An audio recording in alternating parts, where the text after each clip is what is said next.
Ma vie a été consacrée à qui? Par qui? Et pour quelles raisons? Ce sont des questions qui viennent vers le Seigneur. Je ne sais pas quel problème te ronge. Mais Anne montait, descendait, maman, des années et des années et des... avec les mêmes problèmes, avec la même honte, avec la même ignominie, avec le célibat international. Jésus va te façonner, Jésus va te rendre propre.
Avec les cris de joie. Les prédicateurs de ce matin, c'est un enfant maison. Les prédicateurs de ce matin, c'est le fruit du travail de 20 ans. Amen. Les prédicateurs de ce matin, je sais que vous ne l'attendez pas, mais Jésus l'attendait. Alors, avec les cris de joie, sous vos acclamations, nous recevons Steve Neno.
Priez en toutes circonstances, rendez gloire à Dieu en toutes circonstances.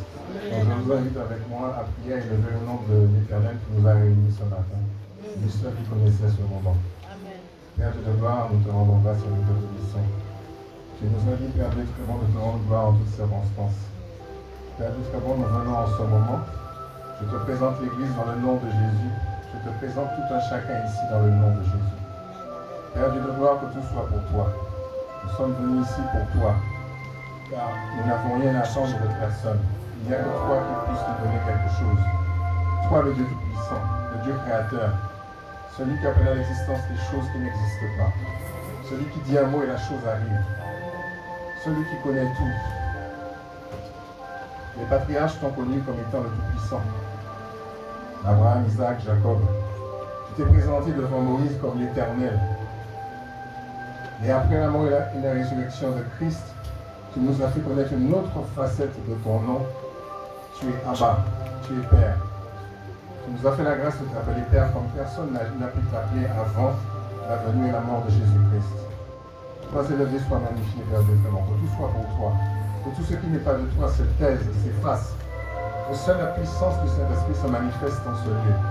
Que toute puissance étrangère soit rendue caduque et sans effet au nom de Jésus. Nous abaissons tout ce qui n'est pas de toi, quels que soient les esprits de contradiction, d'opposition, d'incrédulité. Nous les rendons nous sans effet au nom de Jésus. Père Dieu de gloire, que le sang de ton Fils nous sécurise en ce lieu. Que le sang de Jésus-Christ soit sur nous comme une marque reconnaissable afin que le destructeur passe son chemin. Merci Père Dieu de gloire, que tout soit pour toi, que tes anges et archanges guerriers campent autour de nous pour nous arracher de tout danger. Gloire et louange à toi, Père Dieu très bon. Que tout soit pour toi, au nom de Jésus. Amen. Amen. Alors, avant de poursuivre, je voudrais aussi remercier les pasteurs de cette église, pasteur Audefroy et pasteur Clarisse. Amen. Ah oui, les pasteurs. Si vous étiez venus là-bas, engagés, que vous soyez ici. Amen. Pasteur Audefroy, je vous remercie pour l'accompagnement, pour l'engagement. L'engagement sans relâche. Parce que bien aimé, nous avons vu dans la Bible comment un jour Jésus-Christ a interpellé Pierre. Pierre, m'aimes-tu? Paix mes brebis. Et le chemin a continué. Mais Christ a encore posé la question. Pierre, m'aimes-tu? Pierre s'est dit, mais qu'est-ce qui se passe? Il a déjà posé la question. Paix mes brebis. Il revient une troisième fois. Pierre, m'aimes-tu? Donc là, Pierre a commencé à comprendre que là, il y a un problème. Là, il faut voir dans une autre dimension. Et là, tout tremblant, il a dit, ah oui, je t'aime. Le Seigneur dit, bien mes brebis. Mais là, il a compris qu'il faut aller creuser l'histoire. Il faut aller creuser l'histoire. Parce que là, s'engager pour paître les brebis du Seigneur, ce n'est pas facile. Donc, que le Seigneur multiplie encore sa grâce, sa faveur, la puissance et l'onction sur vos vies au nom de Jésus. Amen, amen, amen, amen. Et puis je veux remercier aussi tous les serviteurs de Dieu qu'on a croisés sur le chemin, parce qu'on en a croisé beaucoup, et qui ont œuvré pour notre édification, pour notre enseignement. Donc ils sont nombreux du combat spirituel, de tous les sièges, partout. Je ne peux pas citer tout le monde, il y en a trop, il y en a trop, il y en a trop. De l'église à Vienne, partout, à Serbia, il y en a beaucoup, je ne peux pas tous les citer, il y en a trop. Mais je voulais aussi dire merci à mes parents biologiques, parce que ce sont des parents qui nous ont donné un cadre. Ils nous ont éduqués, ils nous ont aimés, ils nous ont éduqués comme ils ont pu, avec les moyens qu'ils avaient. Mais ils nous ont donné un cadre et ça a contribué à ce que nous sommes aujourd'hui. Amen, amen, amen. Alors vous, assemblée de Dieu qui êtes là aujourd'hui, que vous soyez bénis aussi au nom de Jésus, parce que c'est une grâce de s'approcher du Seigneur. J'avais entendu ce que Elisabeth et Grégory ont dit. Quand on est loin du Seigneur, c'est compliqué. C'est une grâce d'être dans la maison de Dieu. Alors soyez bénis pour votre présence et que Dieu réponde à vos besoins.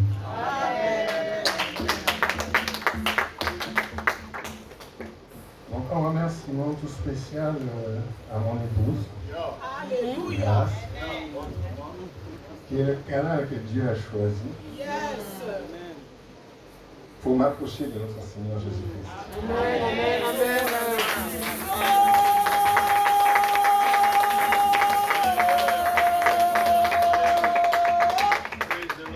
La parole de Dieu déclare que celui qui trouve une femme trouve le bonheur. Mais attention à quelle femme. Attention à quelle femme. Parce que par la grâce de Dieu, j'ai eu cette grâce d'avoir la révélation que je devais suivre cette femme. Celui qui suit n'importe quelle femme, parce que suivre une femme, c'est facile de suivre une femme, mais quelle femme? Si tu suis n'importe quelle femme, bien aimée, si tu suis n'importe quel homme, Amen, amen. en tout cas, la vie, hein, c'est compliqué.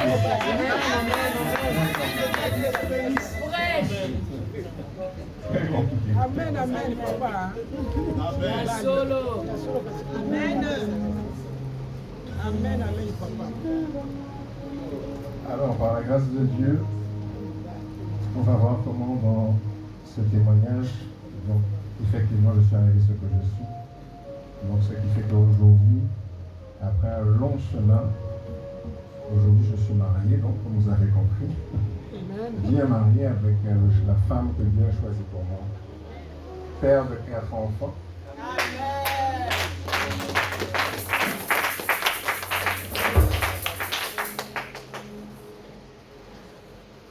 Donc le Seigneur m'avait déjà révélé ça il y a longtemps, mais en fait je n'avais pas capté cette partie-là. J'avais seulement gardé la partie où vous m'avez dit de suivre grâce. Mais ça fait très longtemps que le Seigneur m'a dit que j'aurais des enfants, mais comme le sur le moment c'était dans ma préoccupation, je n'avais pas fait cas de cette révélation. Voilà. Donc nous allons, comme j'ai dit, appuyer donc, ce témoignage sur un texte de l'évangile, donc l'évangile de Luc, Luc 15, versets 11 à 24.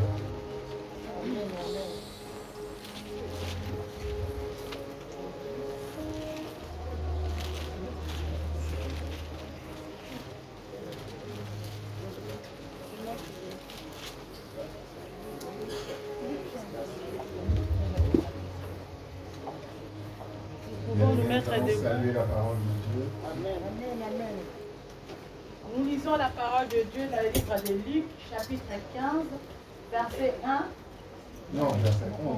Ah, Luc 15, verset 11. Au nom de Jésus.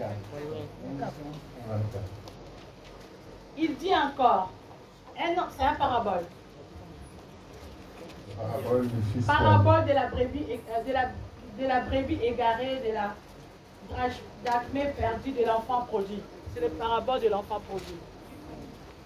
Il dit encore, un homme avait 2 fils.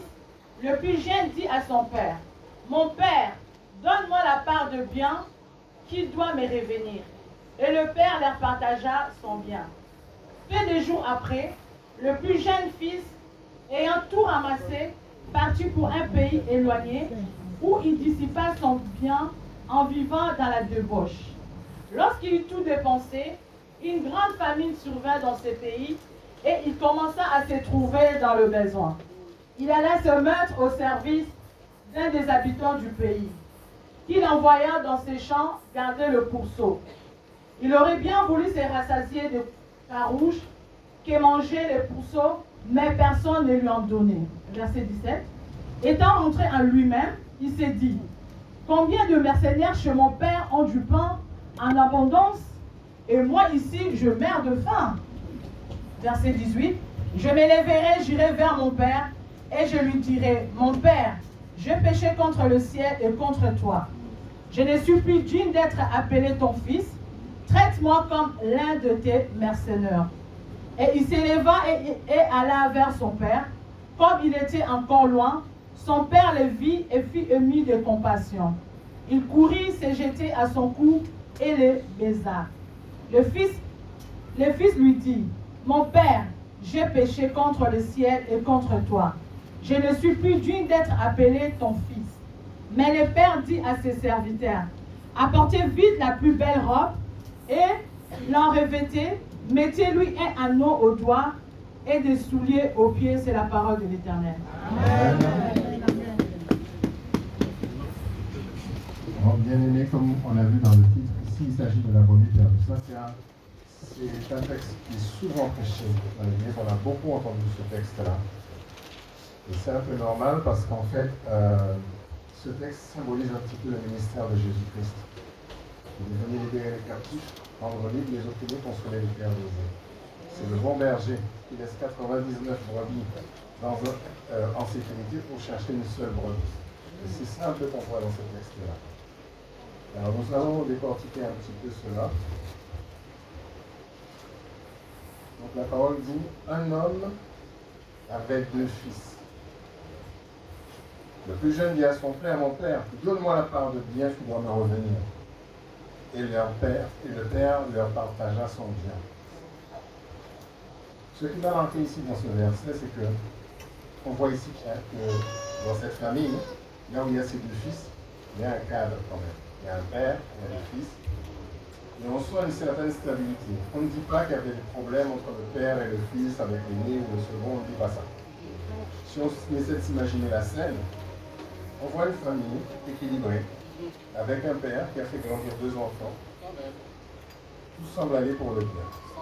Pourtant, le cadet, pas l'aîné, le cadet, il vient et il dit, donne-moi le bien qui doit me revenir. Donc déjà, quand il dit qu'il doit me revenir, c'est que ça ne te revient pas aujourd'hui. Ça doit te revenir après. Comment tu demandes ça aujourd'hui? Donc, ce qui m'a étonné, c'est l'attitude du père. Le père aurait pu se fâcher. Comment tu viens me demander un héritage? L'héritage, c'est quand le père est mort. Est-ce que ça veut dire qu'il va enterrer son père ou pas? Donc non, ce n'est pas normal. Il vient, il demande sa part d'héritage qui doit lui revenir. Donc c'est un futur. Mais il le demande au présent, le père est vivant. Et le père ne dit rien. Pas un mot. Comme s'il s'attendait à la demande. C'est comme s'il avait déjà vu plus loin. Il ne cherche pas la querelle avec son fils, il ne discute pas. Il se débrouille comme il peut. Il va chercher son bien.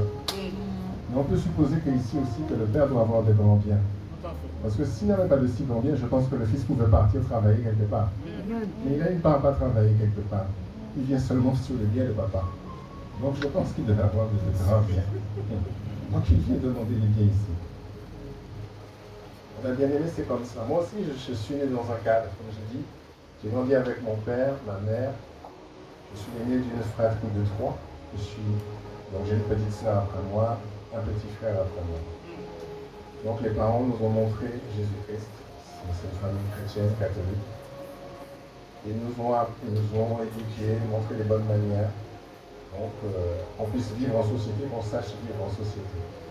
Ils nous ont éduqués avec les moyens qu'ils avaient, avec la façon qu'ils avaient. Mais ils se sont engagés. On a manqué de rien. On a manqué de rien. On avait tout ce dont on avait besoin. Et ils nous ont montré le chemin du Seigneur. Donc je suis allé, comme les enfants du coin, au catéchisme. J'ai fait ma première communion, j'ai fait la confirmation. Et puis un jour, ma tante va me poser une question. La grande sœur de ma mère. Enfin, c'est vraiment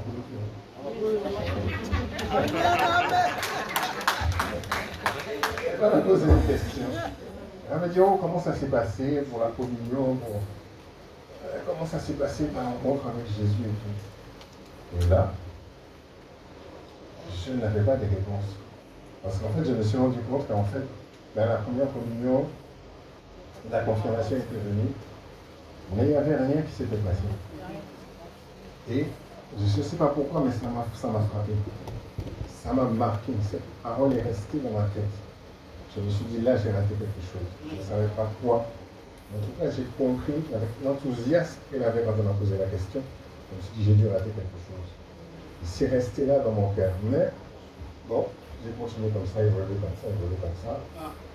En grandissant, effectivement, dès le jeune âge, en arrivant au collège, on rencontre des amis venant de partout. Donc souvent, dans les collèges comme ça, vous avez des enfants qui viennent de tous les coins. D'accord ? Et là, j'ai commencé à avoir un groupe et à suivre un petit groupe. Et donc, on a commencé à marcher ensemble. Mais ce petit groupe-là était un groupe mondain, si je peux dire. D'accord ? Toujours dans les bêtises. Donc, ça a commencé par des choses banales. Puis après, en grandissant, ça commence avec la cigarette. Après, il y a l'alcool qui vient. Après, il y a la publicité qui vient. Donc, bien aimé, il faut faire attention. Quand on nous dit ici, les mauvaises compagnies corrompent les bonnes mœurs, c'est vrai. Tu ne peux pas marcher avec quelqu'un et puis croire que ça ne va pas t'atteindre. Non, deux personnes qui ne se sont pas convenues ne peuvent pas marcher ensemble. Donc, ça va te coller d'une manière ou d'une autre. Que tu le veuilles ou pas, ça viendra te coller un jour. Qui a 11 ans là-bas chez les petits là? Quelqu'un a 11 ans? Comment tu t'appelles? Joshua? Josué? Voilà. Je suis arrivé au collège à 11 ans. Et donc, les personnes que je ne devais pas rencontrer, je les ai rencontrées à cet âge-là. Donc vous vous imaginez, donc vous allez rencontrer des gens à cet âge et ça va abîmer toute la suite de votre adolescence, même votre jeune vie d'adulte. En suivant, et pourtant, à la maison, je regarde, ce n'est pas qu'à la maison, les parents ne s'occupent pas de nous, on ne sait pas où aller, on y est. Mais c'est vrai que les enfants passent plus de temps à l'extérieur de la maison qu'à l'intérieur de la maison. Donc, c'est vrai qu'il faut être vigilant. En tant que parent, surtout aujourd'hui en plus, il y a une vigilance supplémentaire qu'il faut avoir pour encadrer les enfants, discuter avec les enfants, savoir qui les enfants fréquentent, quelle espèce, à quoi ils pensent, c'est quoi leur projet. Ça donne des indications sur les fréquentations qu'ils ont. Alors, jeunes, comme vous avez entendu dans les enseignements pour les jeunes, que personne ne méprise ta jeunesse. Sois conscient de ta situation dès ton plus jeune âge. Parce que les gens viennent te détruire, l'ennemi va te détruire, surtout si tu as l'étoile. L'ennemi viendra te détruire dès petit comme ça. Donc écoutez bien, c'est pas pour les papas, pour les mamans qu'on parle ici, c'est pour tout le monde. Écoutez très bien. J'ai bien aimé ce que Hélène vous a dit. Quand on est enfant comme ça, et qu'on est dans la maison du Seigneur, on doit avoir un cantique de joie à la bouche. Mon âme bénit l'Éternel, et n'oublie aucun de ses bienfaits. Pour vous, ce n'est pas le cantique de Yogangai Mawa. Non, C'est pas ce cantique-là qu'il faut chanter. Vous devez chanter mon âme bénit l'Éternel et le Père de cette bienfaits.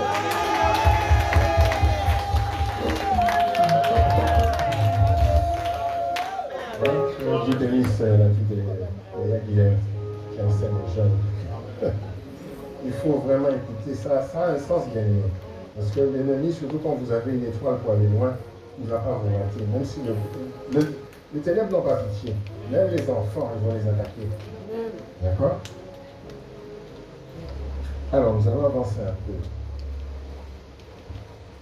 Grâce au verset 13, s'il te plaît. Peu de jours après, le plus jeune fils, ayant tout ramassé, partit pour un pays éloigné, où il dissipa son bien en vivant dans la débauche. Voilà ce que je disais. Donc, même histoire. Un pays éloigné vivant dans la débauche. Le pays éloigné là, c'est pas un pays spécial. C'est juste être loin de Dieu. C'est pas un pays spécial. Dès que tu es loin de Dieu, tu es dans ce pays éloigné. Et la seule chose qui peut te faire attraper dans ce pays éloigné, c'est la débauche. Parce que pour avoir la couverture de Dieu, il faut rester au pied de Dieu. Dès que tu sors de l'ombre, il y a un problème. C'est ça que dit la parole, non? Amen. Celui qui demeure sous l'abri du Très-Haut repose à l'ombre du Tout-Puissant. Si tu n'es pas sous l'abri du Très-Haut, tu reposes où? Qui te protège? Qui te couvre? Donc, la débauche, c'est que la débauche qui va entrer. Et ça ne fait que détruire. Car on sait bien que l'ennemi ne vient que pour détruire et égorger. Mais il ne vient pas pour bénir, pour quoi que ce soit. Donc là, c'est la même histoire. Loin de la face de Dieu, débauche totale. Débauche totale. 14 à 16. Lorsqu'il eut tout dépensé, une grande famine survint dans ce pays. Et il commença à se trouver dans le besoin. Il alla se mettre au service d'un des habitants du pays, qu'il envoya dans ses champs garder le pourceau. Il aurait bien voulu se rassasier des carouges que mangeaient les pourceaux, mais personne ne lui en donnait. Étant rentré en lui-même, Amen. Voilà, c'est ce qu'on venait de dire ici. Donc, regardez la condition de ce jeune homme qui est sorti de sa maison, là où il y avait un père, là où il y avait un cadre. Aujourd'hui, son avenir, c'est quoi? Garder des pourceaux. Alors, non seulement il garde des pourceaux, mais il commence à envier la nourriture de l'animal. Vous enviez la nourriture d'un pourceau. Alors que vous étiez béni chez un père, dans un cadre, avec peut-être des projets, des choses. Voilà la situation. Quand on dit que le salaire du péché, c'est la mort, voilà. Effectivement. Il a vu son statut, maintenant il se retrouve quelque part, gardant les pourceaux d'un autre, c'est même pas à lui. Et en plus, il envie la nourriture. Donc, presque lui-même réduit à la condition d'animal. Et c'est très grave. Quelle identité? Quelle identité? C'est comme ça, bien aimé, effectivement. En marchant dans la débauche avec des groupes d'amis toxiques, j'appelle. Je dis des amis toxiques. Mais ça te fait descendre petit à petit. Descendre. Tu te déconsidères toi-même. Tu descends et tu descends. Jusqu'à ce que j'arrive à un jour où je n'ai plus d'espérance. Je ne crois plus en rien, je n'attends plus rien de la vie. Comme ce jeune homme enviait la nourriture des pourceaux. Quel projet! Donc j'en arrive au même stade où plus d'espérance, plus d'attente. Or, la parole dit la parole. Je connais les projets que j'ai formés pour vous. Projets de bonheur et non de malheur. Afin que vous ayez un avenir. Afin que vous ayez de l'espérance. Et comment tu arrives sans espérance, sans avenir, sans attente? C'est parce que tu es loin du Seigneur. Vraiment très loin. 17 à 19, place. Nous lisons le verset 17 à 19 au nom de Jésus. Étant rentré en lui-même, il s'est dit, combien de mercenaires chez mon père ont du pain en abondance, et moi ici je meurs de faim. Je m'élèverai, j'irai vers mon père, et je lui dirai, mon père, je péchai contre le ciel et contre toi. Je ne suis plus digne d'être appelé ton fils. Traite-moi comme l'un de tes mercenaires. C'est la parole de l'Éternel. Amen. Donc, ici, on voit que heureusement, après avoir touché le fond, après avoir été réduit à garder les pourceaux d'un autre, à même envier la nourriture des pourceaux, il commence à se dire, mais non, mais quand même, mais je viens de quelque part. Donc là, heureusement, il a cet éclair de clairvoyance. Il se dit, non, mais je ne peux pas rester comme ça. Alors même si ça me coûte, même si je dois m'humilier, mais je vais le faire. Parce que la vie, il n'y a pas de vie ici. La vie, c'est là-bas, chez mon père. C'est là où je peux retrouver un peu de vie. Ici, je n'ai aucun espoir, je n'ai rien, je ne peux rien attendre ici. Il n'y a rien à attendre ici. Donc il y a la grâce de penser à ça et de se dire ça en lui-même. Mais moi, je n'ai même pas eu cette idée-là de me dire ça. J'étais simplement sans espoir. J'étais simplement dégoûté de tout, sans savoir que faire. Sans même imaginer que je pouvais aller quelque part où je pouvais trouver une solution. Mais, comme on a chanté, je pense, un peu plus tôt, Dieu est bon. Amen. Donc si toi tu ne trouves pas la solution, lui-même, il est maître des temps et des circonstances. Et c'est comme ça qu'il va mettre grâce sur mon chemin. C'est là.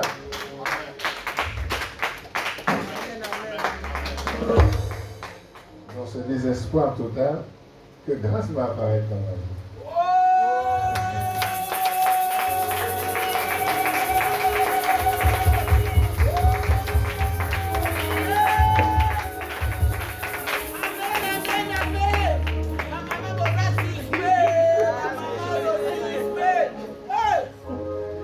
Mon Esther à moi.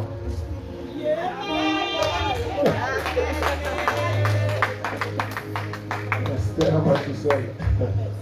La grâce de ma vie.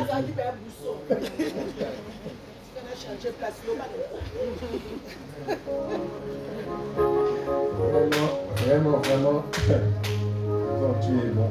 Même si nous on ne sait pas par quel chemin passer, lui-même il crée le chemin. Là, il crée le chemin. Et c'est comme ça que là, effectivement, je vais me rendre compte que non. Elle me parle de Jésus tout le temps. Elle me parle de la prière, des séminaires, des symposiums, séminaires en Allemagne, séminaires à Londres. Et donc, prière. Je dis, mais vraiment. Je dis, mais il faudrait que tu m'emmènes dans tes prières. Ça a l'air intense, tout ça. Et puis un jour, finalement, elle va m'inviter à l'adoration. Donc,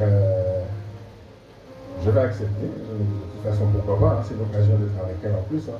Donc, je vais accepter. Je vais partir à l'adoration. Donc, c'était à Saint-Ouen, là où, dans les anciennes salles du ministère du combat spirituel à Paris. Donc je suis arrivé comme ça, bon, comme je vous ai dit, je ne m'attendais à rien. Je suis parti seulement, bon, de toute façon, j'étais avec elle, donc c'est bon.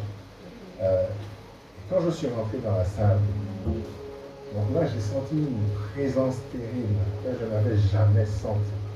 Une présence forte. Je me demandais, mais qu'est-ce qui se passe? Où est-ce que je suis tombé ici?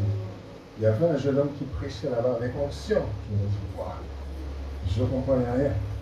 J'ai senti quelque chose qui m'a enveloppé directement. Oh. C'est après que je veux savoir, bon, le jeune homme qui prêchait là-bas, c'est Papa Guy Lissamba. J'ai béni Papa Guy arrivé avec son épouse, maman Félix et ses enfants. Et donc, en sortant de là, je ne sais pas si elle s'est rendu compte, mais il y a quelque chose qui a changé. C'est comme si un poids est sorti du cœur.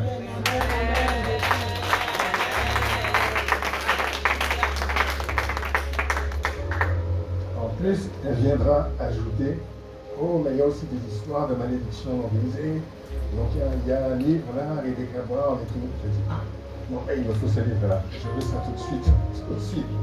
Et elle m'a dit, attends, parce qu'elle voyait que brusquement, j'avais comme une soif directe, inexpliquée, parce que jusqu'alors, quand elle me parlait de la prière, quand elle me parlait de tout ça, je n'avais pas de réaction particulière. Mais là, quand elle m'a dit ça, elle a vu que là, en tout cas, je ne la lâchais plus. Je me suis dit, bon, mais qu'est-ce qui se passe? Donc, elle m'a donné le livre. Quand j'ai commencé à lire le livre, je n'ai pas pu lâcher le livre jusqu'à la fin. Parce qu'effectivement, c'est comme si un voile s'était déchiré. Là, je me disais, mais la vie, c'est pas ça. Donc, j'ai lu ce livre jusqu'au bout et je lui posais des questions à la pauvre. C'est elle qui devait maintenant m'expliquer toutes les situations, qu'elle devait m'expliquer tout ce qui se passe dans le combat spirituel. Donc, c'est elle qui devait répondre à toutes les questions. Donc, elle était là à se débrouiller avec ses enseignements pour m'expliquer. Mais moi, je la lâchais pas. En tout cas, il fallait qu'elle m'explique. Je devais savoir.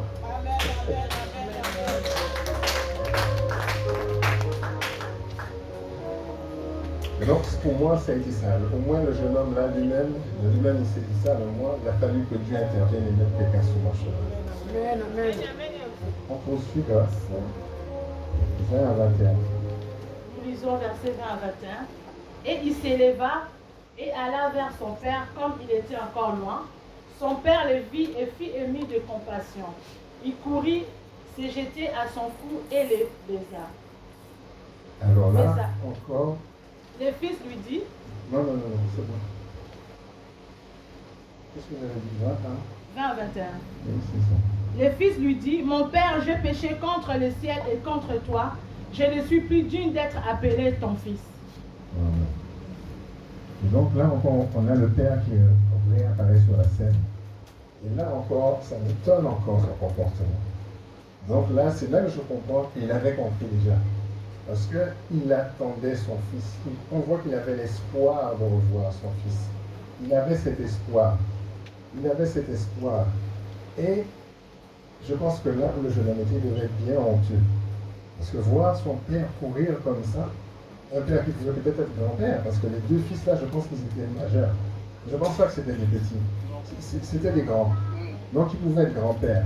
Maintenant, il voit le pauvre père, le pauvre grand-père qui court vers lui qui a péché, lui qui s'est mal comporté, mais c'est son père qui court vers lui. Ému de compassion.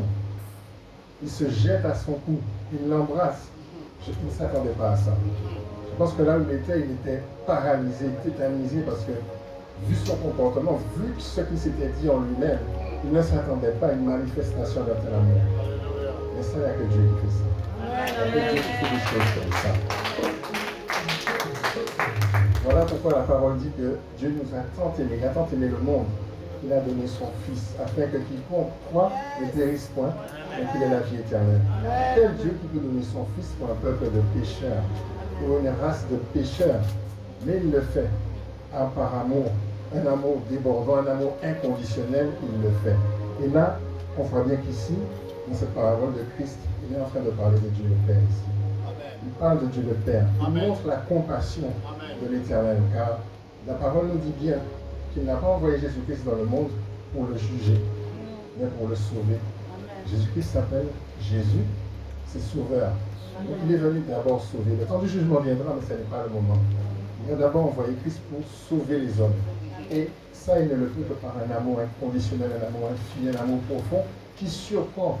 Je pense qu'il a dû pleurer là où il était, parce qu'il ne pouvait pas s'attendre à ça. Vu ce qu'il a fait, il ne pouvait pas s'attendre à une chose pareille. Là où il attendait peut-être des reproches, des critiques. Oh, tu es parti dans le monde, maintenant, regarde dans quel état tu es revenu. Non, le Père n'a pas dit ça. Il a manifesté ce qu'il y avait dans son cœur, l'amour de son enfant, l'amour pour la chair de sa chair. Et ça, c'est une grande leçon pour nous.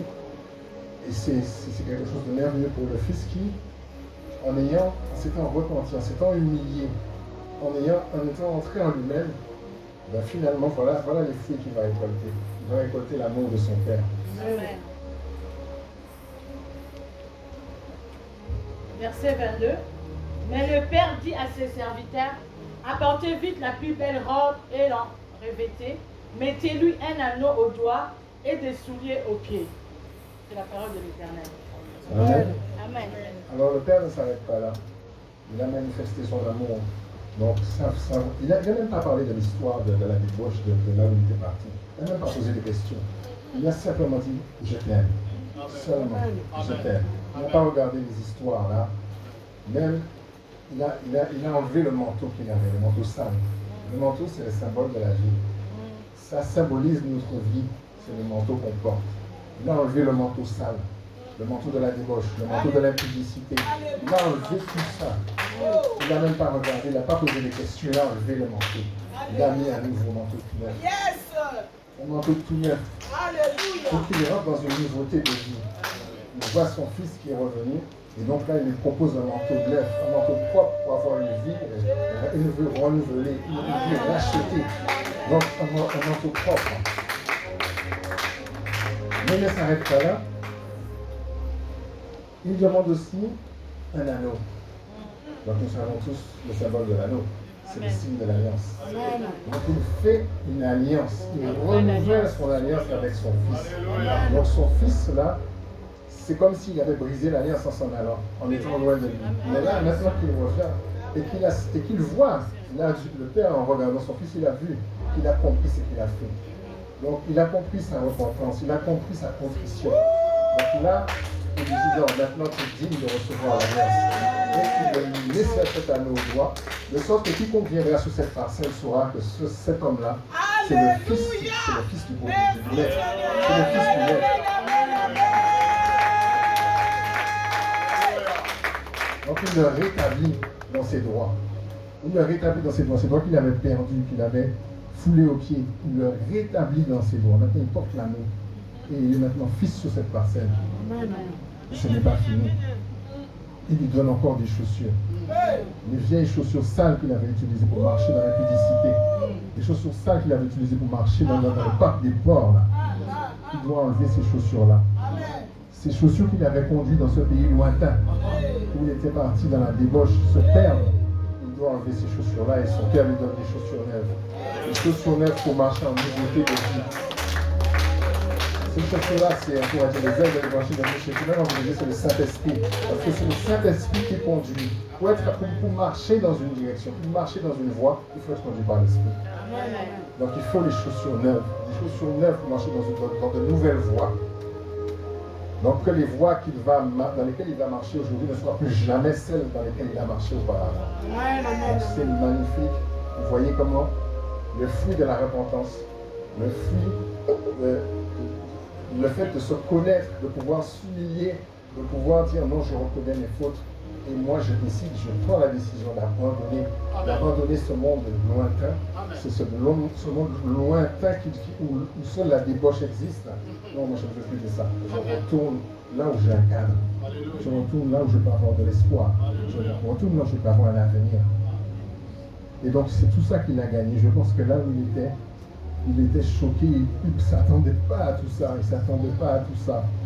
Vraiment, il ne pouvait pas s'attendre à ça, donc il devait être dans une joie pas possible.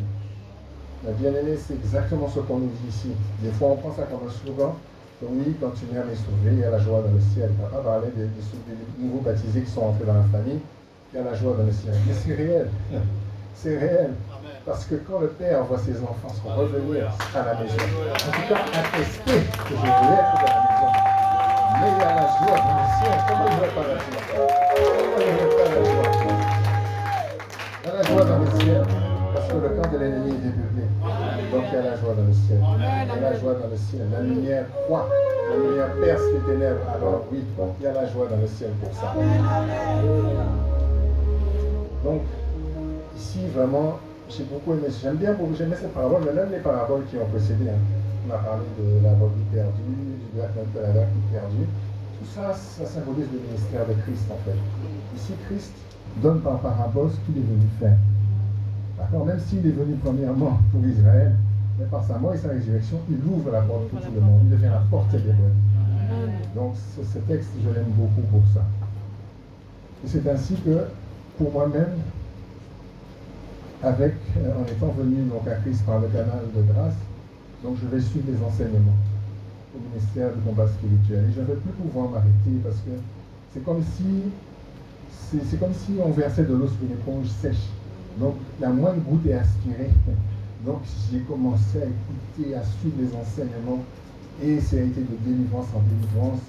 Donc vraiment, Papa Guy a fait un grand travail là-bas pour le cure d'âme et délivrance et pour les enseignements surtout. Donc vraiment, j'ai compris beaucoup de choses.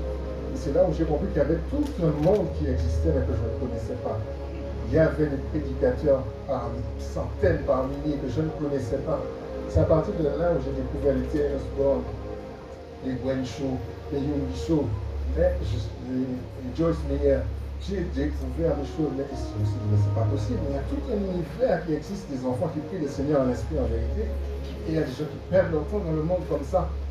Donc ça a été vraiment un choc pour moi. Je me suis dit, ah non, plus jamais. Moi, en tout cas, que par la grâce du Seigneur, que je reste, que les pas soient là, que les pas soient sur le chemin de la vie.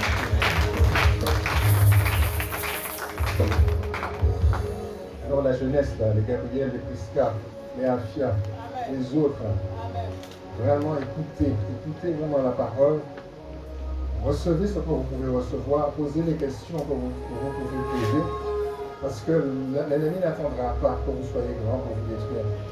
Il va commencer le plus tôt possible. C'est comme ça qu'il va s'assurer que vous serez bien loin de sa face, loin de la face de Dieu. Mais par la grâce de Dieu, comme c'est Élisabeth qui disait ça, Dieu nous a toujours connus. Même quand on pensait que Dieu ne nous connaissait pas, je pense à ce que Grégory disait tout à l'heure, je priais, mais le Seigneur ne répondait pas à mes prières. Mais moi, je me suis rendu compte après que même quand j'étais très loin du Seigneur, mais le Seigneur était avec moi. C'est après que j'ai compris. C'est après que j'ai vu qu'il y a des situations où j'entendais mes voix. Fais ça, ne fais pas ça. Je pensais que c'était mes pensées. C'était le Saint-Esprit qui me parlait, je ne savais pas. Je ne comprenais pas, je n'avais pas les enseignements. Je ne comprenais rien. Donc c'est plus tard, quand je vais avoir les enseignements, quand je vais être dans la prière justement, chercher à me connecter mieux avec Jésus. C'est là que je vais comprendre que non, Dieu m'a toujours parlé. Même quand je fréquentais les groupes bizarres là, il était là avec moi. J'ai compris ça après. Donc vraiment, je vais lever le Seigneur pour ça. Parce que c'est vrai que parfois on pense que Dieu est loin. Je me dis pourquoi il va me connaître moi. Avec tous les milliards de gens qui sont sur la terre, il me connaît moi. Mais si Dieu nous connaît chacun, il connaît chacun. C'est un miracle, mais il connaît chacun. Donc, ne négligeons pas notre relation avec Dieu. Parce qu'il nous connaît, il nous attend. Mais il ne peut pas nous forcer. C'est bien ce qu'il dit dans la parole. J'ai mis devant toi deux chemins. Le chemin du bien et le chemin du mal. Je t'exhorte à choisir le bon. Talio, choisis le bon chemin. Sinon, tant pis pour toi. Mais je te propose de vivre pour là. Il est comme le Père ici. Bras ouverts, il attend. Il attend seulement qu'on vienne. Bras ouverts. Il ne force pas, mais il ne peut pas forcer quelqu'un. Parce que dès le commencement, il nous a donné cette liberté-là. Il ne peut pas reprendre cette liberté. Il nous l'a donnée, à nous de la gérer. Donc ne restons pas seulement enfants de Dieu, mais devenons aussi des fils et des filles, ce qui nous peut compter. Amen. Que Dieu bénisse sa parole.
à ce Dieu qui nous attend sans condition.